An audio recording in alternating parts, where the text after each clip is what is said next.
avions décidé de passer nos vacances d'été dans un chalet que son père possédait aux alentours d'une grande forêt. On s'était dit que ce serait amusant. Il y avait un lac tout près, auquel on pouvait accéder en marchant un peu, et c'était un environnement totalement différent de celui de la ville. Nous pensions qu'une pause était bien méritée après avoir fini nos examens scolaires. Passer quelque temps à pêcher et nager dans le lac, avec un peu d'air frais, nous ferait le plus grand bien. Francky et moi sommes amis depuis que nous sommes très jeunes. Et même si en grandissant nous avons développé des personnalités très différentes, nous sommes toujours restés en contact. Francky est ce genre de mec sympathique et extraverti qu'on connaît tous. Il a des tonnes d'amis et tout le monde l'aime. Il est sûr de lui, charismatique, séducteur. Tout ce que je ne suis pas.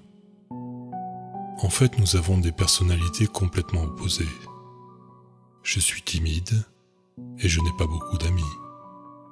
Je suis même prêt à admettre que je suis un peu bizarre.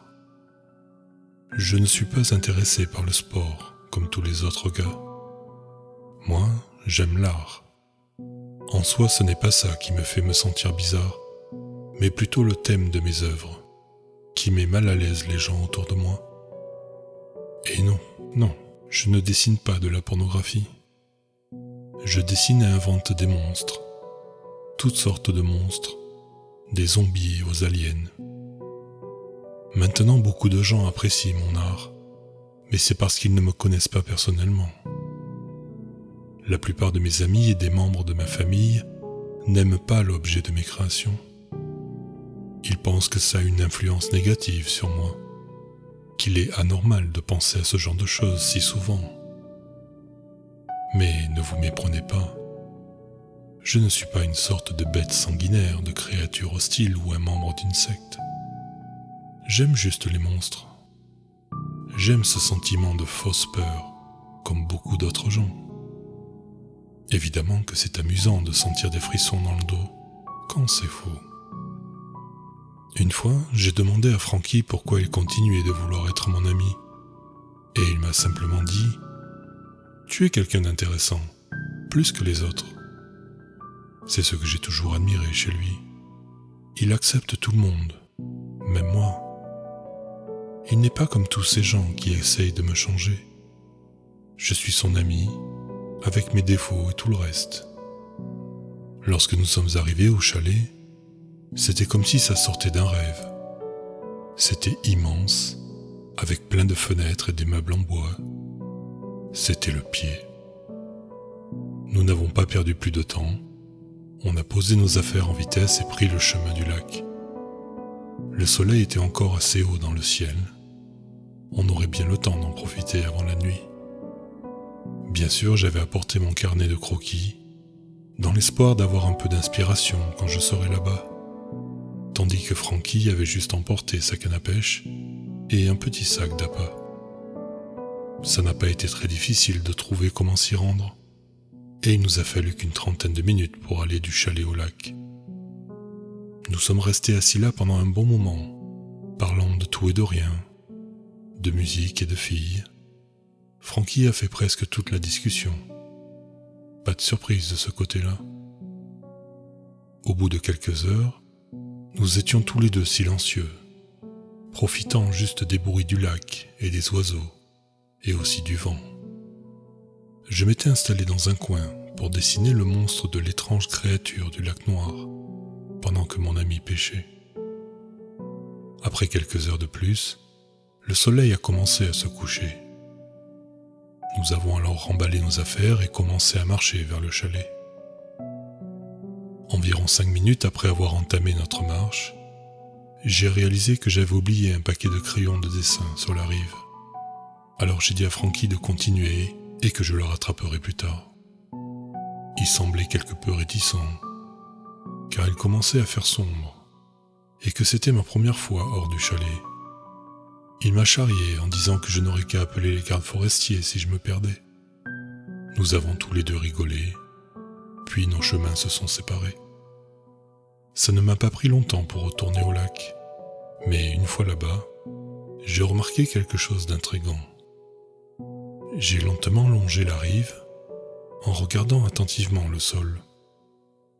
Il y avait plusieurs traces de pas boueuses et humides, allant du bord du lac jusqu'à la zone boisée derrière. C'était presque comme si quelqu'un, ou plutôt quelque chose, avait rampé hors de l'eau, puis jusqu'au bois où Francky et moi étions, quelques minutes plus tôt.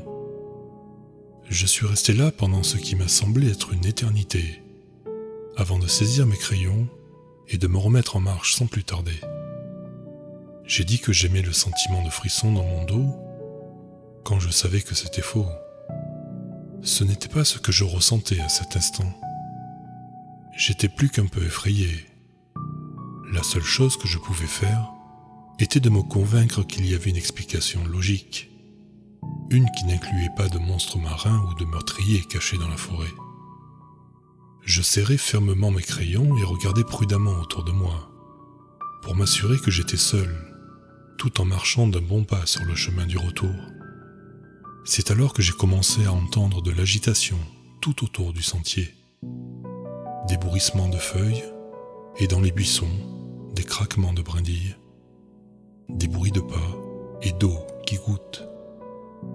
J'ai couru sur tout le chemin, et une fois arrivé, j'ai fermé et verrouillé la porte derrière moi, avant d'entreprendre de baisser tous les stores. Je m'agitais, mal à l'aise, regardant tour à tour les portes et les fenêtres, attendant que quelque chose se passe. J'ai sursauté quand j'ai senti une main se poser sur mon épaule.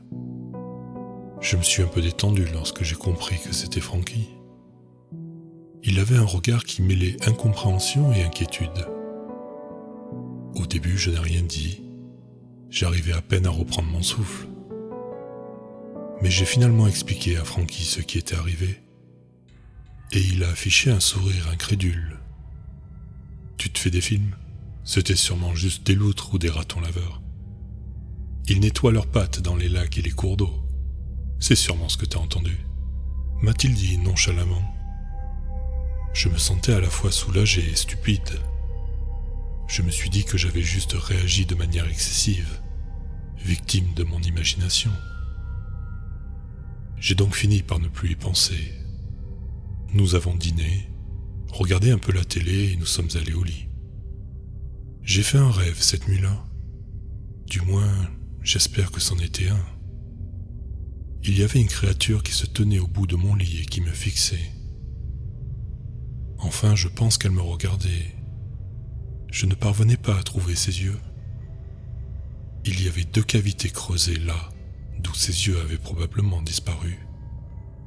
Il était couvert de la tête aux pieds, de ce qui ressemblait à un mélange d'algues et de cheveux. Son cou était caché par cette étrange substance, de sorte que ses larges épaules en étaient comme drapées. Il s'est penché dans une position anguleuse, posant ses mains mouillées sur le bord de mon lit. Le bout de ses doigts était coloré d'un noir sale.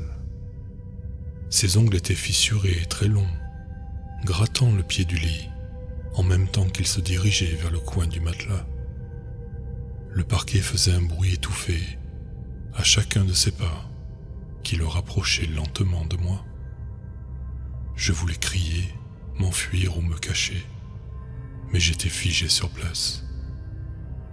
Je n'ai rien fait de plus que m'autoriser un regard furtif quand il a approché son corps massif de mon visage. De l'eau dégoulinait de son visage pour tomber sur ma tête et sur mes bras, accompagnée par quelques minuscules coléoptères noirs qui se tortillaient quand ils atterrissaient sur le lit. La créature a ouvert sa bouche sans lèvres, garnie de dents à demi déchaussées, jaunies et pleines de taches noires. J'observais le goutte à goutte de l'eau tombant de sa mâchoire, suivi par la chute d'une de ses dents tachetées de noir en plein milieu de ma poitrine. Il a placé sa tête juste en face de la mienne, et j'ai alors reconnu l'insupportable puanteur du tabac. Ça m'a retourné l'estomac. Tout était silencieux. Les seuls sons étaient sa respiration laborieuse et mes propres battements de cœur. Mes yeux étaient écarquillés et je me sentais glacé, terrifié. J'avais beaucoup de mal à contenir ma peur. La chambre a commencé à tourner et ma vue est devenue embrumée et sombre. Ma respiration était faible et irrégulière. Quelques secondes plus tard, mes yeux se sont révulsés et j'ai perdu connaissance. Mais je pourrais jurer que dans ces derniers moments de flottement, j'ai distinctement entendu les mots « Tu es à moi, mon garçon » s'échapper grossièrement de sa gorge comme une bouffée de fumée. Je me suis réveillé avec des sueurs froides ce matin-là. Je suis tombé du lit et je me suis appuyé contre le mur pour essayer de me calmer. C'était juste un rêve, juste un très mauvais rêve. Il devait être le résultat de tous ces films sur les monstres, n'est-ce pas? Une fois calmé, je me suis rendu à la salle de bain pour prendre une longue douche avant d'aller prendre un petit déjeuner dans la cuisine. Frankie était déjà en bas, en train de se faire des œufs et du bacon, d'après ce que je sentais. Et franchement, des œufs et du bacon me semblaient être une assez bonne idée pour me remettre. Le soleil offrait une vue réconfortante quand je suis arrivé à la table de la cuisine. Lorsque Frankie a remarqué ma présence, il m'a adressé un rapide sourire avant de me demander « Alors, tu as vu quelque chose de flippant ce matin ?»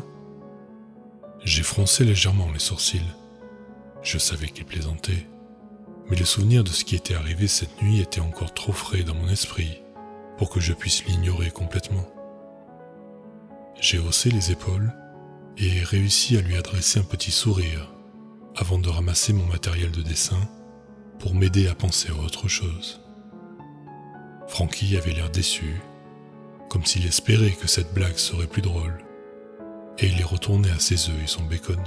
« T'en veux un peu ?» m'a-t-il demandé.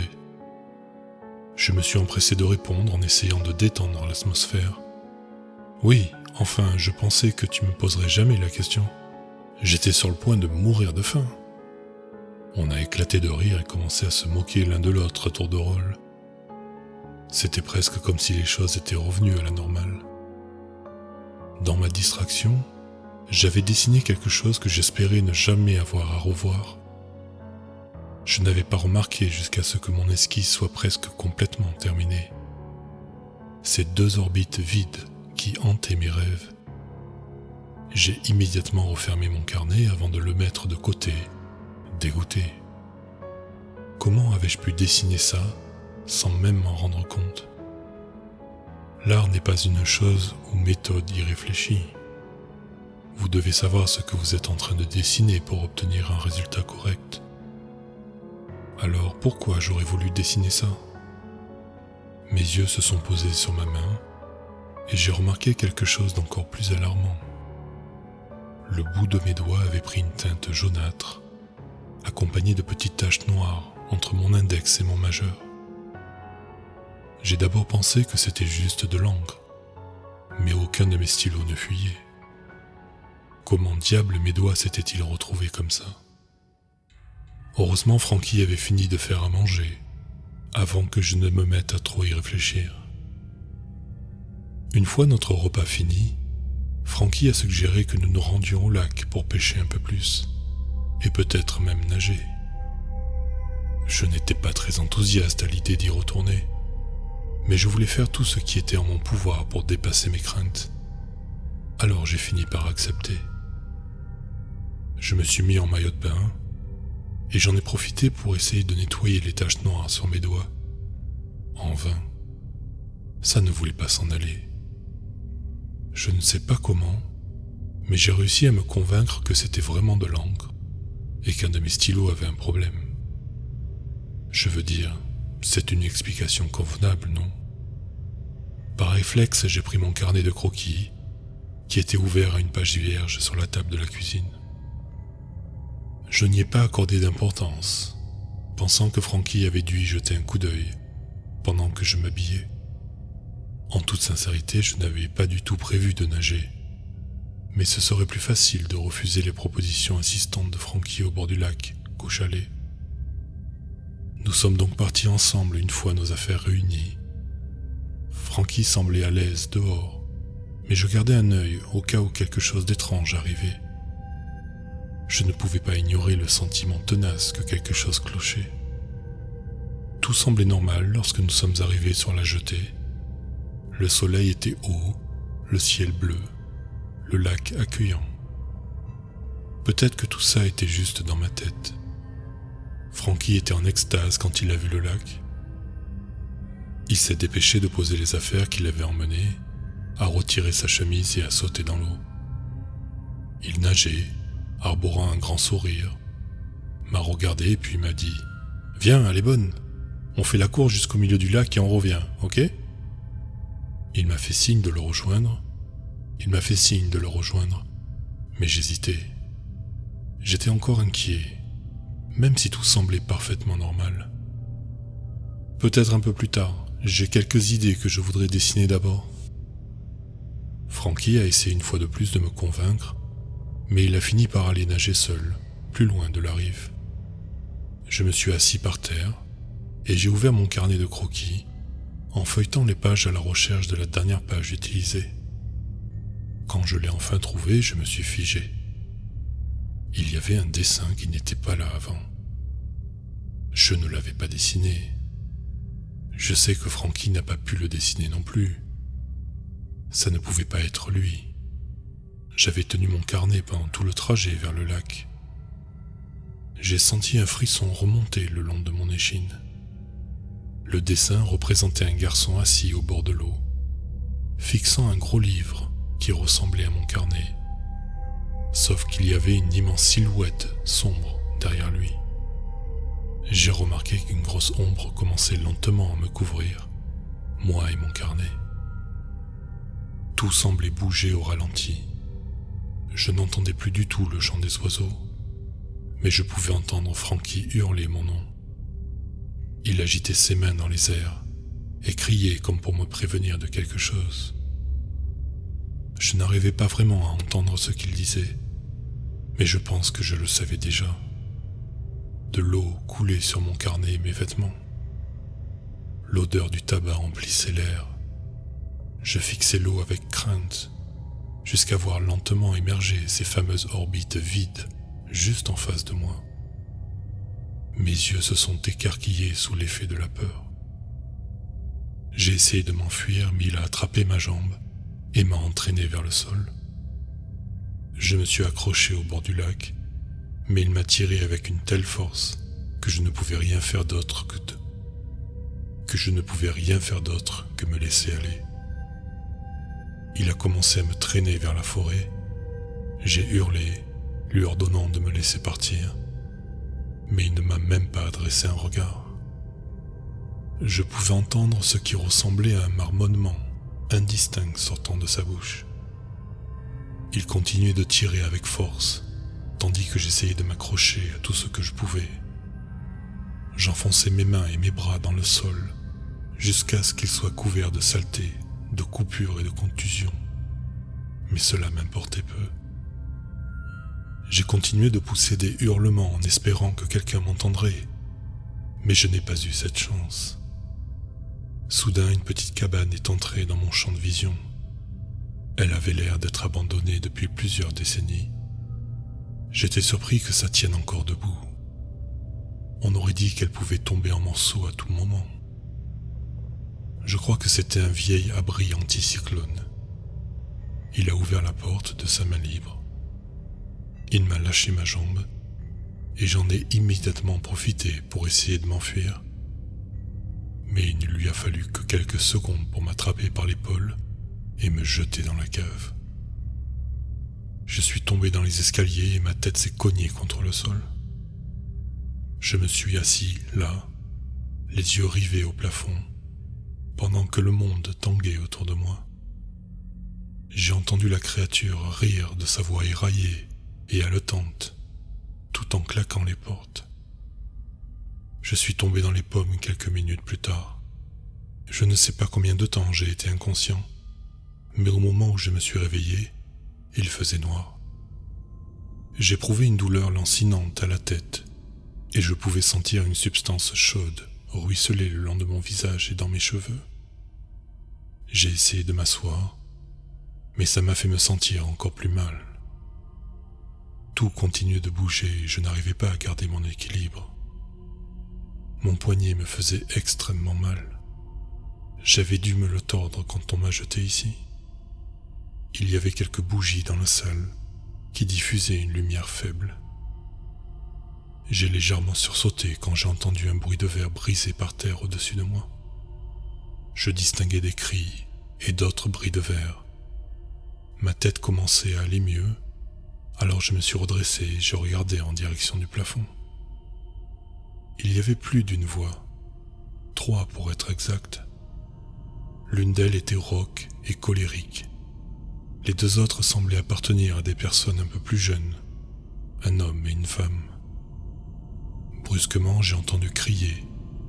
Au même moment, j'ai aperçu une tache claire dans un coin du plancher au-dessus de moi. J'ai senti une goutte d'un liquide chaud tomber sur ma joue. Je l'ai essuyée et j'ai regardé ma main pour voir ce que c'était. J'ai été horrifié de voir le liquide rouge étalé dans ma paume et j'ai rapidement rampé hors d'atteinte d'autres gouttes. Je devais sortir de cette cave tout de suite. J'étais sur le point de rejoindre la porte quand j'ai vu quelqu'un assis à une table à côté du mur. Il avait l'air peiné, la tête appuyée sur le bout de ses doigts.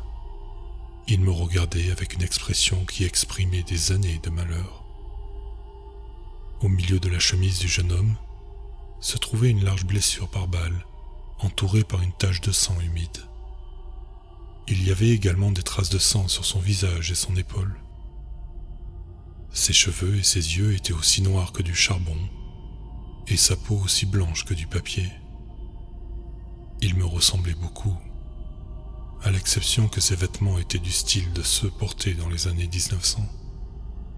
Il était habillé d'une chemise blanche avec un long pantalon brun, ainsi que de fines bretelles et des chaussures noires très habillées. Il m'a mis ici après avoir tiré sur moi, son propre fils. C'était avant qu'il décide de jeter mon corps dans le lac. Il a tripoté ses mains un instant avant de reprendre la parole. Il a toujours été très déçu par moi. Il me blâmait pour son addiction à la boisson et à la cigarette, comme si j'en étais la cause. Mais je pense qu'il se sentait juste seul, et qu'il avait peur que je l'abandonne, comme ma mère l'avait fait. Elle est morte quand j'étais encore jeune, et il n'a plus jamais été le même depuis. Il a regardé le plafond avec un regard si froid qu'il aurait pu geler mon âme. Je suppose qu'il a pensé qu'il pourrait me faire rester. Après tout, tu ne peux pas t'en aller si tu es mort, pas vrai? Mais j'aurais voulu voir l'expression sur son visage quand il est tombé dedans à son tour, et que trop ivre, il n'a pas pu se sauver. Son visage s'est de nouveau assombri, plombé par sa propre solitude et ses regrets. J'étais sur le point d'épouser la plus belle femme que j'avais jamais vue. Son sourire aurait pu faire fondre la surface de Neptune, tant il était chaleureux. Elle était mon soleil, la lumière de ma vie, et il l'a tuée aussi. Un bruit s'est alors fait entendre à l'étage au-dessus. Il m'a regardé d'un air grave. « Vous ne devriez pas être ici. Vous devez sortir d'ici tant que vous le pouvez encore. Il va vous tuer, comme ma fiancée et moi. Vous devez vous réveiller immédiatement. » Sa voix devenait confuse, comme tout le reste. Tout était noir et ma tête s'est mise à vibrer.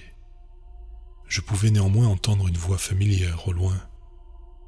Je l'ai entendue de plus en plus fort, jusqu'à ouvrir les yeux une fois de plus. « Nick, réveille-toi! Oh mon Dieu !» Ma tête vibrait encore, et j'essayais de donner un sens à ce qui se trouvait autour de moi. De la lumière entrait de la porte ouverte de la cave. Il était orange pâle. Ça devait être le soir. Frankie était accroupi à côté de moi et me secouait par les épaules. Il balayait frénétiquement la pièce du regard et essayait de me relever. « Nous devons partir maintenant, tu peux marcher ?» J'ai faiblement hoché la tête. Il n'y avait pas moyen que je reste là plus longtemps. Alors j'ai ignoré ma tête qui me faisait toujours souffrir. Il m'a aidé à me remettre sur pied, et j'ai légèrement trébuché, mais j'ai tout de même réussi à garder l'équilibre. C'est là que nous avons entendu des pas venant de l'étage. Frankie m'a aussitôt tiré vers le haut des escaliers de la cave et nous nous sommes retrouvés dans la forêt. Une fois là-bas, je crois que l'adrénaline m'a foutu un sacré coup de fouet, car je me sentais assez bien pour marcher et courir tout seul. On a tous les deux commencé à courir. J'ai regardé derrière et j'ai aperçu du coin de l'œil le jeune homme que j'avais vu dans mon rêve, debout devant la maison qui nous regardait partir.